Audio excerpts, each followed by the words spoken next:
Hello बच्चों। मैं आपका प्यारा शुभम सर। जैसा कि हम यहाँ इस चैनल पे आपके लिए क्लास 10th की एनसीईआरटी के चैप्टर वाइज सीरीज ला रहे हैं। अब तक हमने क्लास 10th के दो चैप्टर खत्म कर दिए हैं। हालांकि आप लोगों ने देख भी लिया होगा, जो लोग मेरे साथ जुड़े हुए हैं वो लोग डेली देख भी रहे हैं। तो अब तक हम दो चैप्टर खत्म कर चुके हैं। मैंने बोला था कि मैं चैप्टर वाइज सीरीज लाऊंगा और सारे चैप्टर खत्म करूंगा। तो ये हमारा थर्ड चैप्टर है, किसमें? क्लास 10th केमिस्ट्री एनसीईआरटी का, जिसका नाम है मेरा मेटल एंड नॉन मेटल। ठीक है। ओके। आई होप आप सबने वो देखे होंगे, ठीक है ना? अगर किसी ने नहीं देखे हैं तो वो जा सकता है यूट्यूब पे आर्म्स अकेडमी, वहां पे जाओ। आर्म्स अकेडमी टाइप करो, आर्म्स अकेडमी, वहां पे लिखा हुआ है, क्या नाम है, प्लेलिस्ट में जाके देखना, शुभम सर नाम से एक प्लेलिस्ट बनी हुई है। और उसमें क्लास 10th एनसीईआरटी के चैप्टर वाइज लेक्चर डले हुए हैं। और ऐसे ही बाकी फैकल्टीज भी डाल रहे हैं। ठीक है, तो आज हम इस चैप्टर को स्टार्ट करते हैं। जैसा कि मैं हर बार बोलता हूँ और इस बार भी यही बोल रहा हूँ कि जब भी कोई नया चैप्टर स्टार्ट होता है या कुछ भी तुम लेक्चर देख रहे हो तो प्रॉपर नोटबुक लेके पेन लेके उसको उतारो। हर चीज इंपॉर्टेंट है, क्योंकि बच्चा तुम्हें बोर्ड एग्जाम लिखना है। बोर्ड एग्जाम में थ्योरी आती है तो तुम्हें थ्योरी लिखनी पड़ेगी। और शांति वाले कमरे में जाके बैठना जहाँ पे आपको कोई डिस्टर्ब ना करे, ताकि आप मेरा लेक्चर आराम से देख पाए। तो चलिए अब हम अपने लेक्चर की स्टार्ट करते हैं। हमारे लेक्चर का नाम क्या है? Metal and non metal. Okay.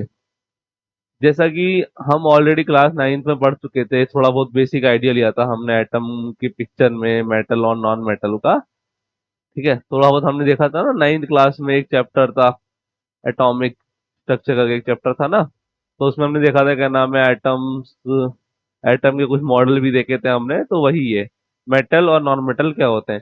Basic idea देता हूँ तुम्हें अभी। मेटल नॉन मेटल क्या होते हैं? मेटल वो सब्सटेंस होते हैं जिनके पास टेंडेंसी होती है इलेक्ट्रॉन को लूज करने की।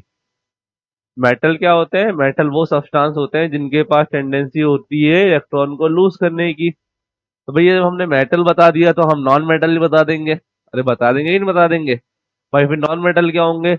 नॉन मेटल वो सब्सटेंस है जिनके पास टेंडेंसी होती है इलेक्ट्रॉन को गेन करने की। भाई एक इलेक्ट्रॉन लूज कर रहा है और दूसरा इलेक्ट्रॉन गेन कर रहा है, उसको मैंने क्या बोला? मेटल और नॉन मेटल।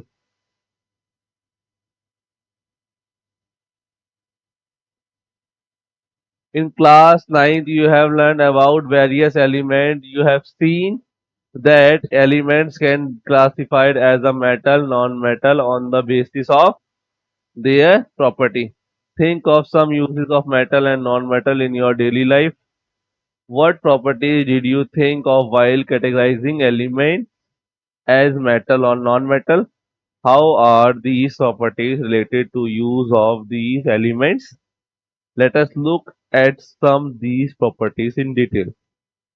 हमने क्लास 10th में क्लासिफिकेशन पढ़ा था ना बच्चों। हमने क्लास 9 में क्लासिफिकेशन पढ़ा था ना, मैटर का क्लासिफिकेशन। मैटर को हमने क्लासिफाई किया था दो कैटेगरी में, फिजिकल मैटर और केमिकल मैटर। और फिजिकल क्लासिफिकेशन और केमिकल क्लासिफिकेशन याद है ना सबको? फिजिकल क्लासिफिकेशन में मेरा क्या आता है? Solid, liquid, gas. Chemical classification में क्या आता है मेरा? प्योर सब्सटेंस और इम्प्योर सब्सटेंस। फिर फर्दर मैंने प्योर सब्सटेंस को तीन कैटेगरी में ब्रेक कर दिया था, metal, non metal, sorry, pure substance को मैंने दो कैटेगरी में ब्रेक कर दिया था। क्यों? कौन सी दो कैटेगरी थी मेरा? मॉलिक्यूलर फॉर्म और एटॉमिक फॉर्म। एंड अगेन मैंने एटॉमिक फॉर्म को दो तीन कैटेगरी में डिवाइड किया था, मेटल, नॉन मेटल और मेटेलॉइड। इम्प्योर सब्सटेंस को मैंने दो कैटेगरी में डिवाइड किया था, होमोजीनियस और हेट्रोजीनियस। देखो, मैंने क्या बोला अभी? Metal are those substance which have a tendency to release H, और metal have a those substance which have a tendency to release electron. Okay, वो इलेक्ट्रॉन को डोनेट करते हैं। And non metal are those substance which tendency to accept electron. ठीक है बच्चों। अब electron क्या होता है? इलेक्ट्रॉन एक मेरा सब एटॉमिक पार्टिकल है जो कि मेरा एटम के अंदर प्रेजेंट होता है। अगर कोई एटम अपने इलेक्ट्रॉन को निकाल देगा तो वो क्या होगा मेरा? मेटल। कोई एटम अपने अंदर इलेक्ट्रॉन को और ले लेगा, वो क्या होगा मेरा? Non matter. ये सब मैं एटॉमिक स्ट्रक्चर में देख चुका था।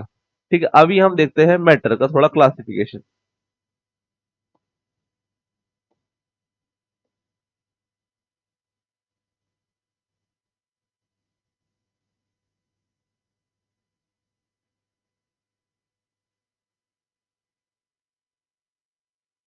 मैटर को मैंने दो कैटेगरी में क्लासिफाई किया। पहला क्या है?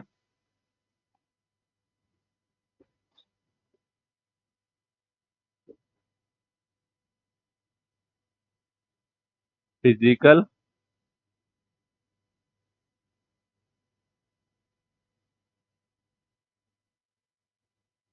क्लासिफिकेशन, और दूसरा क्या है बच्चों मेरा?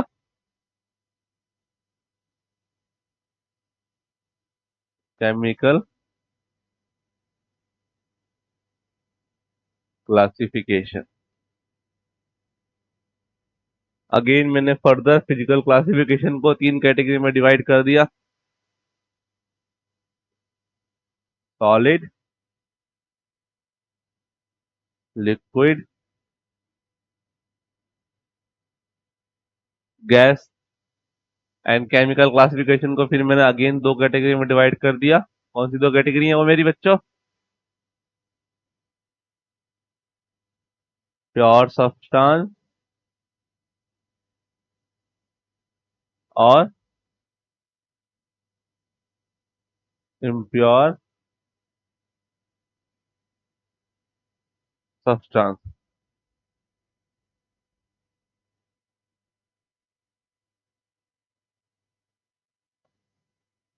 अगेन मैंने प्योर सब्सटेंस को फर्दर तीन कैटेगरी में डिवाइड किया। कौन सी मेरी तीन कैटेगरी है वो? सॉरी, दो में किया मैंने। कौन सी दो है मेरी? मॉलिक्यूलर फॉर्म और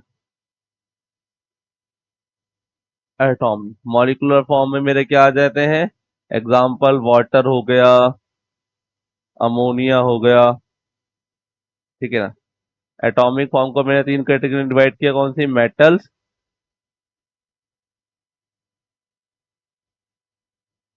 नॉन मेटल,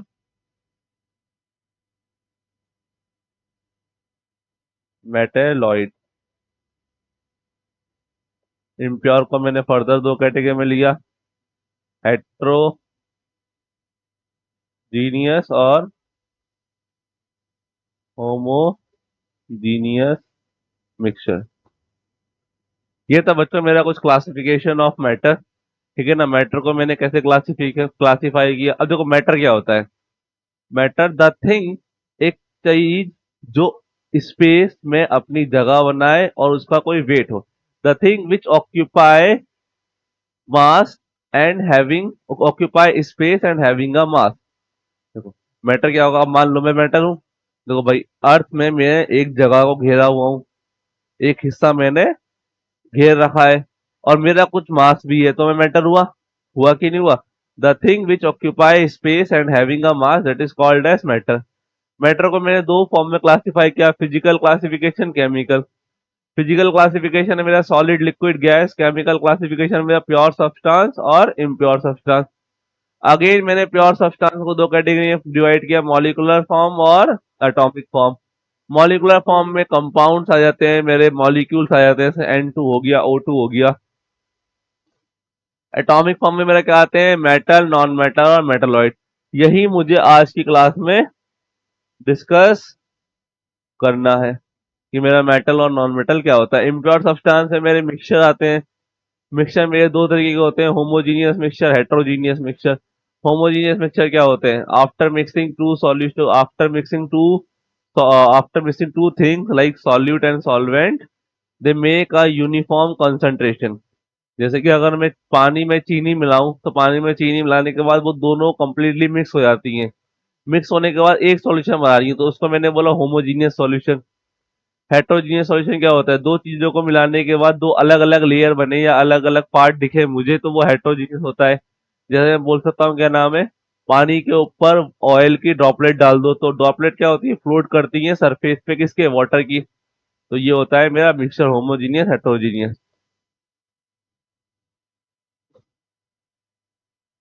अब बात करते हैं हम मैटर। तो मैंने देख लिया था मैटर क्या होता है मेरा।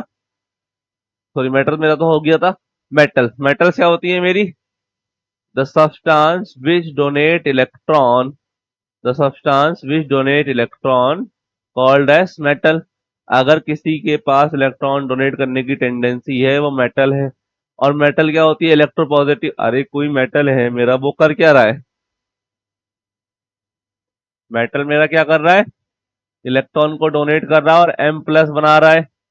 अब M प्लस बना रहा है तो प्लस चार्ज आने का मतलब है ये इलेक्ट्रोपॉजिटिव इन नेचर है।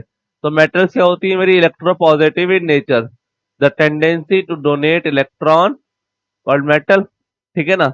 और मेटल क्या होती है मेरी? Electropositive in nature. अब देखेंगे हम physical properties of metals. Metals की फिजिकल प्रॉपर्टीज देखनी है हमें। Physical state of metal, most of the metals are solid under normal condition of temperature and pressure except mercury which exists in liquid state at room temperature. For example, iron, copper, aluminium, zinc, sodium solid at room temperature.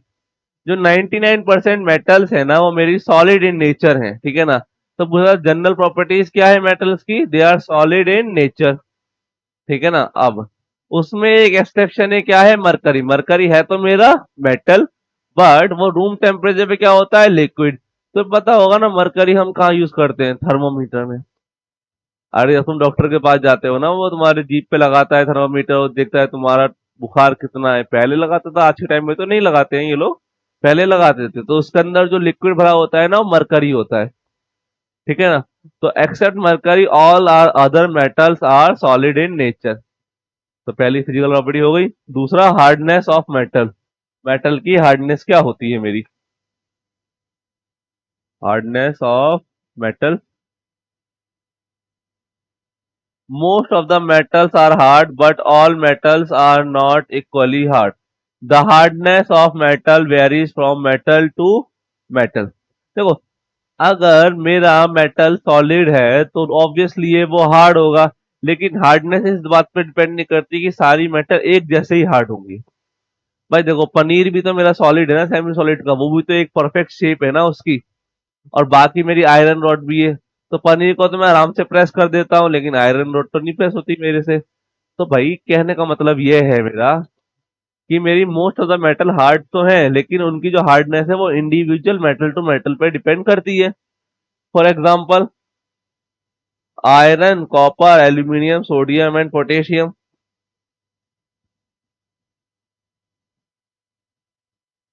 Next क्या है? Malleability of metal. Malleability of metal क्या होता है? देखो, malleability का मतलब क्या होता है? किसी मेटल को ठोक पीट के अगर मैं उसकी थिन फॉर्म बना दूं, अगर किसी मेटल को मैं ठोक पीट के उसका एक पतला कागज जैसा बना दूं, तो वो उसकी मेलिबिलिटी होता है कि मैं किसी मेटल को कितना मेलिएबल कर सकता हूँ। मेलिएबल मतलब कितना पतला शीट बना सकता हूँ और कितनी थिन शीट बना सकता हूँ, वो उसकी मेलिबिलिटी होती है। तो क्या लिखा हुआ है यहाँ पे? The property in which metals can beaten with a hammer into thin sheets without breaking is called malleability। एक मेटल को हैमर से पीट रहा हूं और उसको बिना तोड़े एक शीट बना रहा हूं, वो प्रॉपर्टी उसकी क्या कहलाएगी? malleability। Gold and silver are best malleable material। Aluminium and copper also high malleable metals। All of these metal can be beaten with a hammer to form a very thin sheet are called foil sheet। Aluminium foil sheet देखी है तुमने? Market में बहुत आराम से मिल जाती है, जाके एल्यूमिनियम फॉयल शीट लाते हो ना तुम लोग।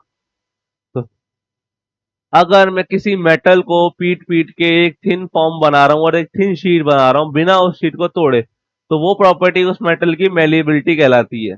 सबसे ज्यादा मेलिएबल सब्सटेंस मेरा गोल्ड और सिल्वर है, ठीक है ना। सब अगर पूछता है क्या नाम है, right to metal name for malleable और मेलिएबिलिटी, तो गोल्ड एंड सिल्वर, फिर एल्यूमिनियम और कॉपर ही बोल सकते हैं हम। एक्टिविटी देखते हैं, चलो यहाँ पे हम एक्टिविटी में हमने क्या किया है। Activity 1.1, aim to saw that the metals are malleable. Procedure, take a iron nail, a piece of zinc, copper, coal, aluminium, place of above one by one on a block of iron and strike it 4 and 5 times with a hammer। ये अलग अलग मैंने ले लिए, ठीक है। उसको iron box में डाला मैंने और आयरन ब्लॉक में डाला। 4 से 5 बार क्या करा, हथौड़े से धे धुलाधर मारा। मुझे क्या मिला, ऑब्जर्व क्या हुआ, observation, iron nail, aluminium, copper and zinc metal change their shape into the thin sheet. जो मेरे आयरन नेल है, एल्यूमिनियम है, कॉपर है और जिंक मेटल है, उन पे जब हथौड़ा पड़ा तो उन्होंने अपनी शेप को चेंज कर दिया और एक शीट फॉर्म में आए, थिन शीट में। But coil coal is broken into a small pieces, that is it is not a metal because it does not show the property of malleability। अगर मैंने कोल को हथौड़े से मारा, कोल मतलब कोयला, कोयला देखा होगा ना, जब ठंड होती है तो हम कोयला जलाते हैं हाथ तापने के लिए, अंगीठी भी बोलते हैं उसे। जब कोयले को हथौड़े से मारा तो वो स्मॉल पीसेस में टूट गया। इसका मतलब क्या है, जो कोयला है, जो कोल है मेरा, वो मेलिबिलिटी प्रॉपर्टी शो नहीं कर रहा है। अगर वो मेलिबिलिटी प्रॉपर्टी नहीं शो कर रहा है तो इसका मतलब क्या है, वो मेरा मेटल नहीं है। अरे नहीं है ना, वो मेरा मेटल नहीं है। कंक्लूजन क्या होगा मेरा, zinc, iron, aluminium, copper are malleable, they are metals, coal is non metal. बिल्कुल सही, समझ में आया। देखो इस एक्टिविटी में मैंने क्या बोला, मैंने कुछ एलिमेंट्स लिए और मुझे बताना है इन एलिमेंट्स में से कौन सा मेटल है और कौन सा नॉन मेटल है। तो उसके लिए मैंने क्या किया, सबको हथौड़े से पीटा। हथौड़े से पीटने के बाद जो जो एलिमेंट एक थिन शीट बना लिए और नहीं टूटे, वो क्या निकले, मेलीबल। इसका मतलब क्या है, वो क्या है, मेरे मेटल। और जो टूट के छोटे छोटे हिस्सों में बिखर गया वो क्या था, मेरा नॉट मेलिएबल। मतलब वो मेलिबिलिटी की प्रॉपर्टी शो नहीं कर रहा है। अगर वो मेलिबिलिटी की प्रॉपर्टी शो नहीं कर रहा है, इसका मतलब क्या है, वो मेटल तो नहीं है। अगर वो मेटल नहीं है तो क्या हो सकता है, नॉन मेटल। ठीक है ना। तो कंक्लूजन में देख लिया मैंने, आयरन, कॉपर, एल्यूमिनियम और जिंक क्या है, मेरे मेटल्स हैं, because they are showing a malleable properties. अब दूसरा आता है मेरा lustre of metal. Lustre of metals क्या होता है, चौंध मारना, चौंध मतलब चमक। होता है ना कि आह, उसको देख क्या रोशनी मार रही है। अरे जो भी है, तो दूर से देखते, अरे देख नहीं पा रहे, चमक एकदम, शाइन चमक जैसी। जैसे हम अगर ऊपर आसमान में देखें सूरज को तो हम उसको देख नहीं पाते धूप के टाइम पे, तो क्योंकि वो बहुत रोशनी कर रहा होता है। ठीक है ना, वो हमारी आंखों पर रिफ्लेक्ट होती है। तो लस्टर का मतलब है शाइनिंगनेस, वो शाइन कर रहा है। तो ऐसा मेटल जो शाइन कर रहा है वो लस्टर की प्रॉपर्टी भी शो करता है। तो क्या होगा बच्चों यहाँ पे मेरा, most of the metals in their pure state have a shining surface, this property is called as metallic lustre. Example, gold is shine yellow and copper is brown, iron, aluminium and zinc are lustrous grey. कोई भी element बच्चों, कोई भी element अपना pure state में अगर shiny surface दिखा रहा हो, एक चमक दे रहा है, तो उस प्रॉपर्टी को मैंने बोला उसका मेटालिक लस्टर। गोल्ड, अगर मुझे देखो, गोल्ड मोस्टली मुझे कहाँ मिलता है, खदानों में मिलता है। कुछ कुछ नदियां हैं जहाँ गोल्ड पड़ा होता है। अगर हम देखें ना उस पानी को, तो वहां पे हल्का सा येलो कलर का चमक आती है। जब निकालते हैं ना सोना ढूंढने वाले लोग, तो वो जब निकालते हैं तो वो चमकने लगता है। तो गोल्ड की प्रॉपर्टी है शाइन करना, कॉपर की प्रॉपर्टी है शाइन करना। जिस जिस एलिमेंट की प्रॉपर्टी है शाइन करना, वो किसके अंदर आता है, मेरा लस्टर के अंदर। और यहाँ मैं कौन सा लस्टर पढ़ रहा हूँ, मेटालिक लस्टर। देखो ये हो गया, डल लस्टर हो गया, ग्रेसी लस्टर हो गया, ये अलग अलग कलर के लस्टर मिल रहे हैं मुझे। इसका कलर मुझे भी नहीं पता बच्चों के है। ये मेरा व्हाइटिश सा कलर है, ये मेरा ब्लू शाइनी कलर है, ये मेरा ट्रांसपेरेंट वाटर कलर है। ठीक है ना, और ये मेरा सिल्की लस्टर है, और ये मेरा क्या है, रेजिनस लस्टर, हल्का सा combination of red and orange colour का। तो लस्टर का मतलब क्या है, शाइनिंग करना, चमकना। कोई एलिमेंट अगर हल्का हल्का चमक रहा है और शाइन कर रहा है अपनी सरफेस को, तो वो मेटालिक लस्टर की प्रॉपर्टीज को शो कर रहा है, इसका मतलब वो मेरा मेटल है।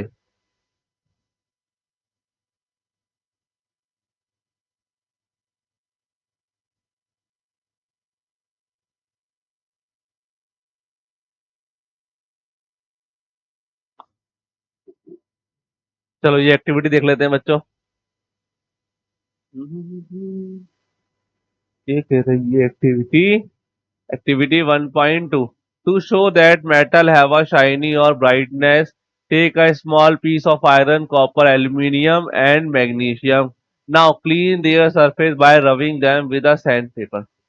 ठीक है, मैंने क्या किया, कुछ एलिमेंट ले लिए। ठीक है ना, कौन कौन से एलिमेंट लिए, मैंने लिया iron, copper, aluminium and magnesium. फिर उसके बाद क्या किया, उन एलिमेंट्स को मैंने सैंड पेपर से रब किया। रब करने में मुझे क्या ऑब्जर्वेशन मिली, ऑब्जर्वेशन देखते हैं। Iron is shining grey in colour, magnesium and aluminium appear white colour, gold is yellow in colour and copper is reddish in colour. मतलब शाइन, मतलब घिसने के बाद वो एक कलर अपीयर हुआ और वो कलर शाइन करने लगा। इसका मतलब क्या है, thus metal have a shine or brightness property and it show a luster, it show a luster property और metallic luster। मतलब ये मेरे क्या है, मेटल से बच्चों। डक्टिलिटी क्या होती है, देखो डक्टिलिटी और मेलिबिलिटी सेम सेम सी चीजें हैं। मेलिबिलिटी में मैंने क्या बोला कि किसी एलिमेंट को पीट पीट के मैं थिन लेयर बना रहा हूं। डक्टिलिटी में मैंने क्या बोला, किसी एलिमेंट को पीट पीट के मैं एक लंबा वायर बना रहा हूं।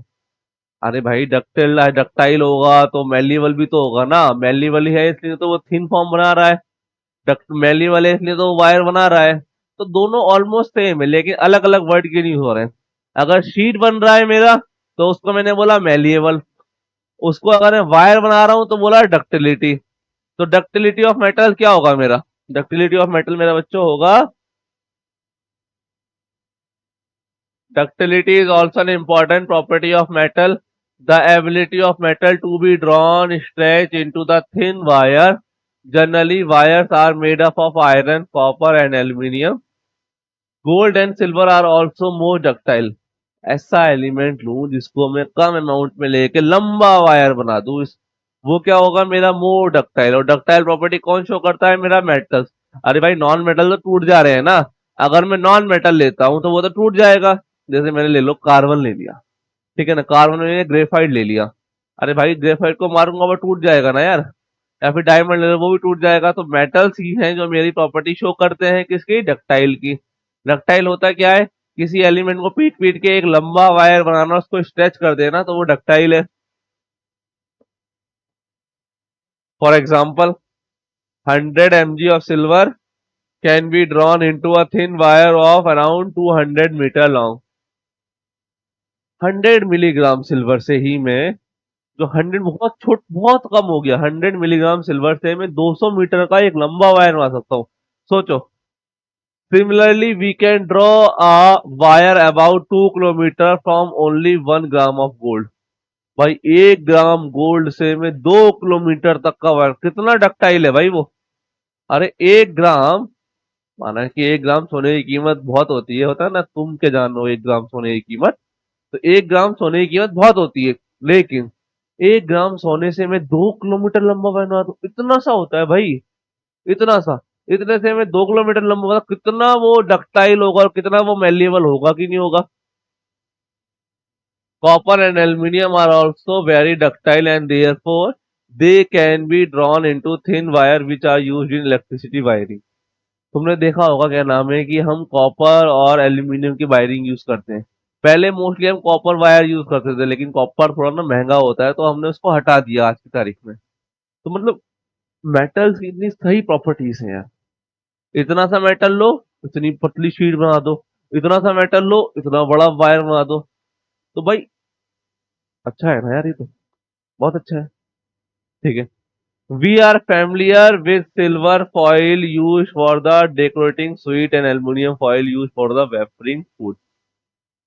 हाँ, तुमने देखा होगा ना, काजू कतली खाते हो, काजू कतली पे ऊपर व्हाइटिश कलर की जो वो लगी होती है लेयर टाइप की, वो पता है किससे बनती है, सिल्वर से बनती है, सिल्वर। ठीक है ना, सिल्वर और गोल्ड की भी होती है। तो जो हम इतना इतना सिल्वर डालते हैं और उसको पीट पीट के इतना लंबा जो होता है थिन लेयर मार देते हैं। तो और उसको मिठाई पे भी डाल रहे हैं खाने के लिए।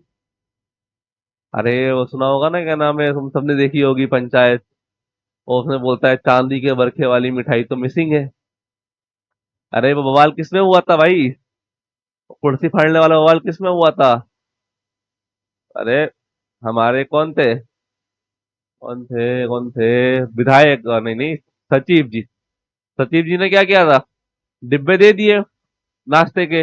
नाश्ते के डिब्बे में 3 मिठाइयाँ, और उसमें भी चांदी के बरखे वाली मिठाई तो मिसिंग थी। चांदी के बरखे का मतलब क्या है? अरे ये सिल्वर फॉइल जो है ना, सिल्वर नहीं लगा हुआ था उस मिठाई में, वो मिसिंग थी, तो बवाल हो गया भाई। और ऊपर से वही अगर आप पन्नी फाड़ने लगा तो और बवाल हो गया। तो उसी को बोलता हूँ चांदी के बरखे और सोने का बरखा। बरखा मतलब एक ये हिंदी वर्ड है, ठीक है ना। अब कहने का मतलब इतना है कि कोई मेटल को अगर मैं उसको पीटूं तो वो बहुत लंबा वायर भी बना देगा और बहुत लंबी शीट भी बना देगा बिना टूटे। देखो मैंने यहाँ लिया है ना कॉपर। नहीं भाई, क्यों रंग खराब करने का है? इतने से कॉपर से मैंने इतना सारा वायर बना दिया। 1 ग्राम, यहाँ लिखा था ना मैंने, 1 ग्राम गोल्ड से मैं 2 किलोमीटर का वायर बना दूंगा। तो ये इतना डक्टाइल है, जितना डक्टाइल होगा उतना ही ज्यादा मेलिएबल होगा। तो डक्टाइल और मेलिएबल एक दूसरे के डायरेक्टली इमोशनल होती है मेरी प्रॉपर्टीज। Thermal conductivity. अगला टॉपिक क्या है मेरा? Thermal conductivity of metal. Metal की थर्मल कंडक्टिविटी क्या होगी?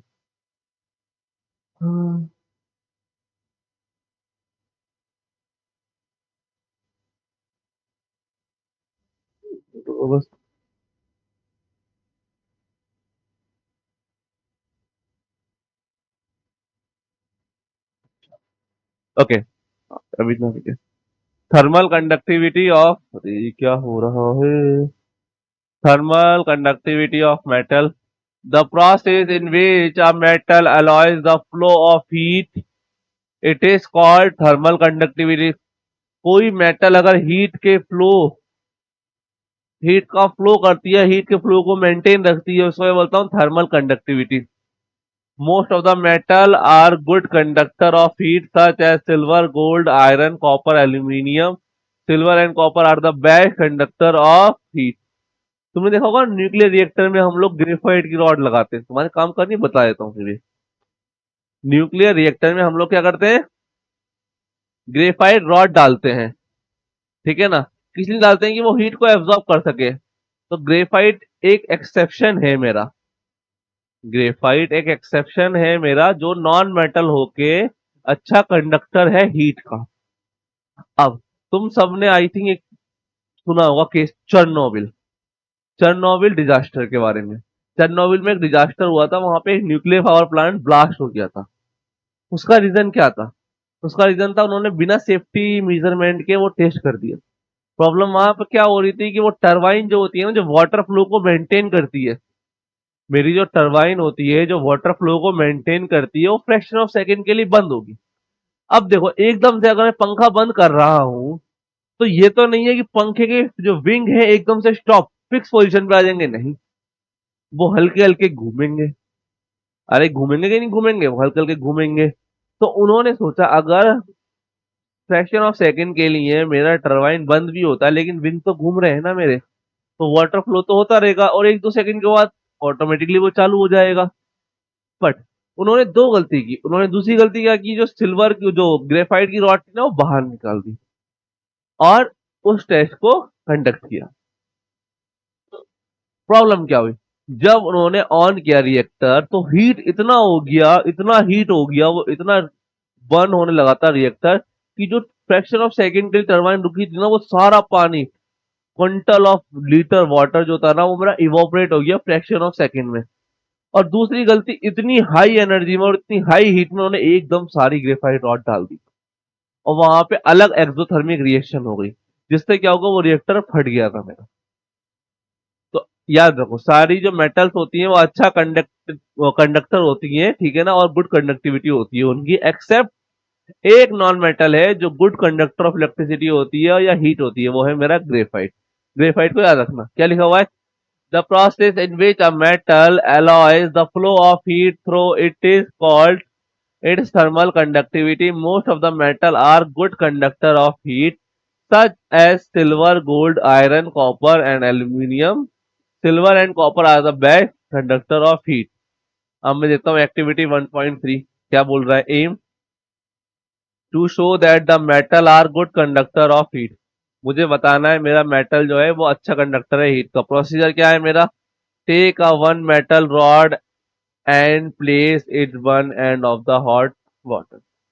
मैंने एक मेटल रॉड लिया, उसको कहाँ रख दिया? गर्म पानी का एक कोने में रख दिया। Observation, the other hand also gets heated suit. देखो, मेरा मेटल रोड है, मान लो ये मेटल रोड है, ये इसका एक कोना, ये दूसरा कोना। इस कोने को मैंने गर्म पानी में डिप कर दिया और छोड़ दिया। थोड़ी देर बाद मैं क्या ऑब्जर्व करूंगा? हल्के हल्के हीट यहाँ से ट्रांसफर होते हुए ऊपर आएगी और यहाँ तक भी आ जाएगी।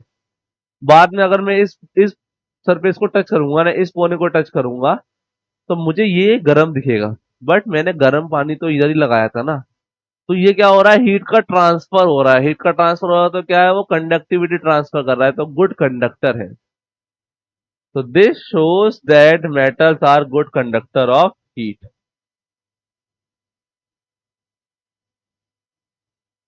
एक्टिविटी 1.4 में क्या लिखा हुआ है? Procedure, take a small wire and clamp into a stand as shown in figure below. Then fix the pin to the free end of the wire with the help of wax. ठीक है ना? Now heated the copper wire with a candle or burner near its clamp end. Observation, after some time the other end will also become hot and wax will melt and nail will fall down. मैंने क्या लिया? देखो दिखाता हूँ तुम्हें यहाँ पे। ये कहना क्या चाह रहा है? कवि का तात्पर्य क्या है? कवि का तात्पर्य है, उन्होंने एक स्टैंड लिया, उन्होंने उस स्टैंड में क्या नाम है, कॉपर के वायर को लगा दिया, और एक कोने पे उन्होंने क्या लिया? वैक्स की मदद से नेल जो है ना, वो आयरन नेल को अटैच कर दिया। और इस कोने में और एक कोने में उन्होंने क्या नाम है, क्या लिया? कैंडल लिया और उस रॉड को गर्म किया। क्या हुआ? देखो, कैंडल रॉड जो थी वो इसी कोने को तो गर्म कर रही है ना मेरे। यहाँ तो कोई फर्क नहीं पड़ने वाला मुझे। मैंने क्या ऑब्जर्व किया, जब वो इधर गर्म कर रही है तो हल्के हल्के जो हीट है मेरी यहाँ भी ट्रांसफर हो रही है। फिर क्या होगा? अगर हीट ट्रांसफर होगी तो वैक्स वैक्स क्या होता है? मोम। मोम मेरा पिघलेगा। मोम मेरा पिघलेगा, जो मोम ने मेरा आयरन नेल को स्टॉप कर रखा है, रोक रखा है, वो मेरा गिर जाएगा। तो मैंने देखा कि अगर मैं मेटल के एक कोने को गर्म करूंगा तो हीट जो है वो दूसरे कोने में भी ट्रांसफर हो जाएगी। ये मुझे ये एक्सपेरिमेंट दिखा रहा है। रिजल्ट मुझे क्या मिला? This is shows that metals are good conductor of heat. This experiment also shown that the metal wire does not melt. Metals have a high melting point. Repeat this activity with aluminum and iron metal. Now an important point arises that however do metal conductivity heat. Metal conduct heat when a portion of an object made of the metal is heated. Its atom gain energy, the energetic atoms vibrate vigorously and the transfer of energy to the other adjacent atom. In this way, the entire object of anything its contact also become hot. ओ भाई साहब, कितना बड़ा result लिखा है इन्होंने। 2 point का result है। पहला क्या है? मेटल मेरे अच्छे कंडक्टर हैं इलेक्ट्रिसिटी के, कि वो इलेक्ट्रिसिटी को ट्रांसफर कर रहे हैं एक हैंड से दूसरे हैंड। और दूसरा क्या है? मेटल को जब मैं गर्म कर रहा हूं तो वो मेल्ट नहीं हो रहा है। इसका मतलब क्या है? वो कम टेम्परेचर में मेल्ट नहीं हो रहा है। तो उनका मेल्टिंग एंड बॉइलिंग पॉइंट क्या होता है? बहुत ज्यादा होता है। बस यही बताया था उसने मुझे।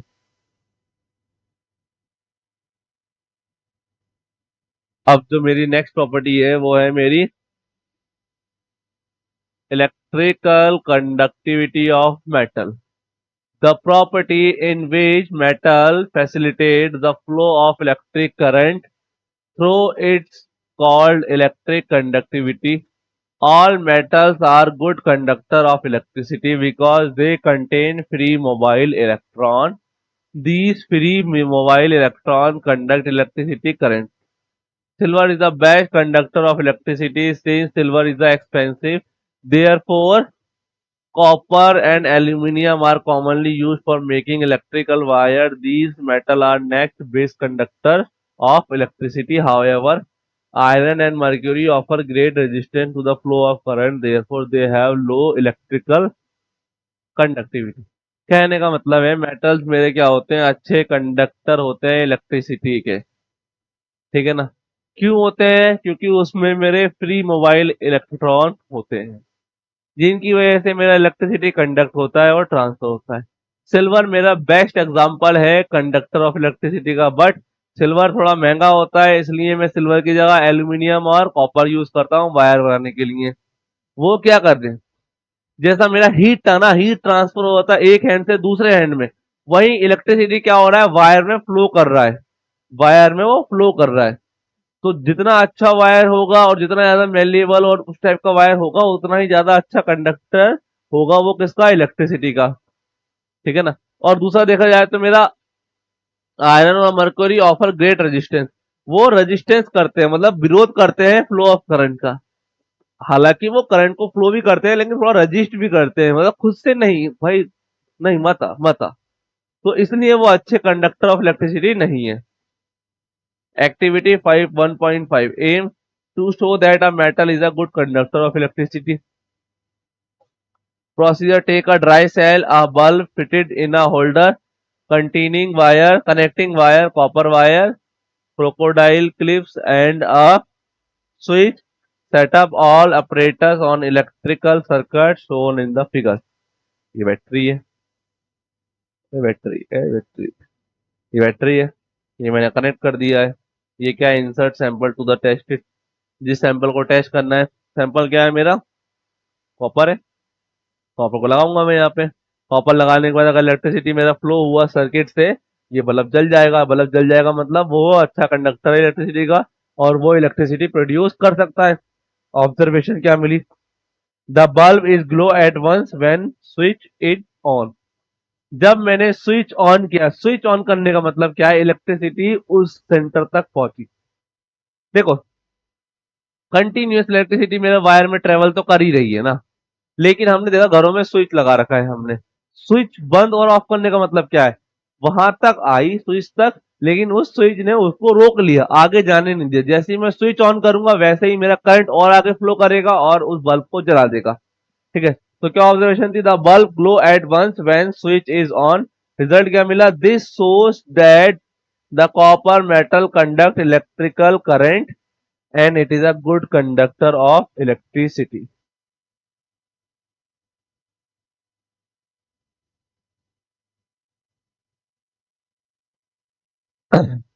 समझ में आया बच्चों मैं क्या बोल रहा हूँ, मेरे जो मेटल है वो अच्छा कंडक्टर है इलेक्ट्रिसिटी के। ठीक है ना। क्यों अच्छे कंडक्टर हैं, क्योंकि उनके अंदर मोबाइल आयन है, और मोबाइल फ्री आयन। पूछ सकता है कि why the metal are a good conductor of electricity, one word question में। Because of free mobile electron, because of free mobile electron. मैंने ये एक्टिविटी भी देख ली। इसके बाद मैं क्या देखूंगा, यूजेस ऑफ सब मेटल। मेटल के यूज देखने हैं अब मुझे। Uses of some metals. Many metals and their compound are useful in our daily life. These are follows. Aluminium is used to prepare utensil and household equipment like vacuum cleaner. Aluminium is extensively used in the making bodies or rail cars, automobile, trucks, and aircraft. Aluminium wire are widely used in electrical work. Aluminium foil is used to wrap chocolate, cigarette, medicine and seal milk bottle. Aluminium के तो बहुत सारे use है भाई, अगर नहीं भी देख रहे होगे ना तब भी तुम्हें याद होगा। ऑटोमोबाइल में, कार बनाने में, एयरक्राफ्ट बनाने में, और खाने को रैप करने में, तो कुछ भी लिख लो, पढ़ लो, सब याद हो जाएगा। ठीक है। Major use of copper is the making of electrical wire. Copper is also use in the making of utensil, steam pipe, coin and electroplating. Steel is an alloy of iron which is used for making a parts of machine. Steel जो है वो मेरा iron का alloy है, वो किसमें help होता है, मशीन के पार्ट बनाने में। As building material, so it construction of bridges. As a matter of fact, steel is said to be backbone of the industry. Steel के बर्तन भी हम लोग देखते हैं ना भाई, स्टील के बर्तन भी आते हैं, वो ऑटोमोबाइल पार्ट्स बनाने में यूज होता है, कार वर्क के। Gold and silver called noble metal और coins metal are use for jewellery. भाई सोने चांदी के तो बर्तन नहीं बना रहे, सोना चांदी तो पहनने के लिए होता है, इतना महंगा हो रखा है कि उसको पहन लो या फिर उसके बर्तन बना लो। ठीक है। Mercury is used in thermometer, barometer and to prepare amalgams. Mercury thermometer में मिलती है और बैरोमीटर में मिलती। थर्मामीटर का काम क्या होता है? मेरा टेम्परेचर मेजर करना। और एमलगम क्या है? मेरा एलॉय है। Platinum is used to make a crucible and electrode. अब प्लेटिनम इसके काम भी आता है, लेकिन प्लेटिनम गोल्ड भी होता है ना, प्लेटिनम नेकलेस, व्हाइट गोल्ड, उसको ही तो बोलता हूँ मैं। तो वो ज्वेलरी काम भी आता है। Zinc is use to galvanic iron to prepare roofing material container of dry and to make brass with mix with copper. Metal like sodium, titanium, zirconium, their application in atomic energy and space science project. ये वाले जो है मेरा space science project में काम आते हैं। आज का लेक्चर बच्चों यहीं तक था। आई होप आप सबको समझ में आया होगा। हमें क्या करना है? सारे लेक्चर टाइम से टाइम पे देखने हैं, प्रॉपर नोट्स बनाने हैं, अगर नहीं समझ में आ रहा है तो सर से डाउट पूछने हैं। ठीक है। आज हमने क्या देखा? मेटल्स के बारे में देखा। मेटल्स क्या होते हैं हमारे? The substance which donate a electron. कोई अगर इलेक्ट्रॉन डोनेट कर रहा है तो मेटल है। इलेक्ट्रॉन डोनेट करने का मतलब क्या है बच्चों? वो इलेक्ट्रोपॉजिटिव इन नेचर है। ठीक है कि नहीं है? उसके बाद हमने उसकी क्या देखी? फिर हमने देखा, क्या नाम है बच्चों? एक मिनट। मैटर क्या होता है? The thing which occupy space and having a mass is called matter. Matter मेरे दो तरीके फिजिकल क्लासिफिकेशन, और ये मैंने क्लासिफिकेशन देखा। उसके बाद फिजिकल प्रॉपर्टीज देखी मैंने किसकी? मेटल्स की। पहली physical property hardness of metal, और क्या होता है? मेटल सॉलिड होता है, लिक्विड होता है, गैस होता है, ये देखा मैंने। हार्डनेस ऑफ मेटल देखी, मेटल हार्ड होते हैं। मेलिबिलिटी देखी। मेलिबिलिटी क्या है? किसी मेटल को और किसी एलिमेंट को ठोक ठोक के बहुत लंबा शीट बना दिया बिना तोड़े, तो वो क्या है? मेल्यूबल प्रॉपर्टी शो कर रहा है। उसके बाद क्या देखा मैंने? एक्टिविटी देखी इसकी मेल्यूबल प्रूफ करने के लिए। फिर मैंने देखा lustre of metallic. Metal lustre मतलब कोई मेटल अगर उसको रब कर रहे हो सैंड पेपर से और वो चमक दिखा रहा है तो वो क्या है? मेटालिक लस्टर है। और वो लस्टर प्रॉपर्टी शो कर रहा है, मतलब शाइनिंग प्रॉपर्टी दिखा रहा है। उसकी एक्टिविटी देखी मैंने बच्चों। इसके बाद डक्टिलिटी ऑफ मेटल। मतलब देखो, मेलिबिलिटी और डक्टिलिटी सेम है। मेलिबिलिटी में हम क्या कर रहे थे? पीट पीट के एक थिन शीट बना रहे थे। डक्टिलिटी में क्या कर रहे हैं? पीट पीट के हम एक लंबा वायर बना रहे हैं। इसके बाद thermal conductivity of metal. Thermal conductivity देखी मेटल की हमने। मेटल अच्छे थर्मल कंडक्टिव कंडक्टर है। अगर एक हैंड को गर्म करो तो वो हीट को ट्रांसफर कर देंगे दूसरे हैंड में। ठीक है। इसके बाद देखा हमने एक्टिविटी उसका। उसके बाद हमने क्या देखा? Electrical conductivity of metal. और मेटल मेरे अच्छे इलेक्ट्रिकल कंडक्टर भी होते हैं। वो क्या करते हैं? इलेक्ट्रिसिटी को प्रोड्यूस करते हैं। ठीक है ना? कारण क्या था हमारा? फ्री मोबाइल इलेक्ट्रॉन की वजह से। ये देखा हमने। इसके बाद हमने क्या देखा? यूजेस ऑफ सब मेटल। तो आज का लेक्चर यहीं तक था बच्चों। नेक्स्ट लेक्चर में हम नॉन मेटल लाएंगे और कुछ क्वेश्चन करने की कोशिश करेंगे। ठीक है बच्चों, मिलते हैं नेक्स्ट क्लास में।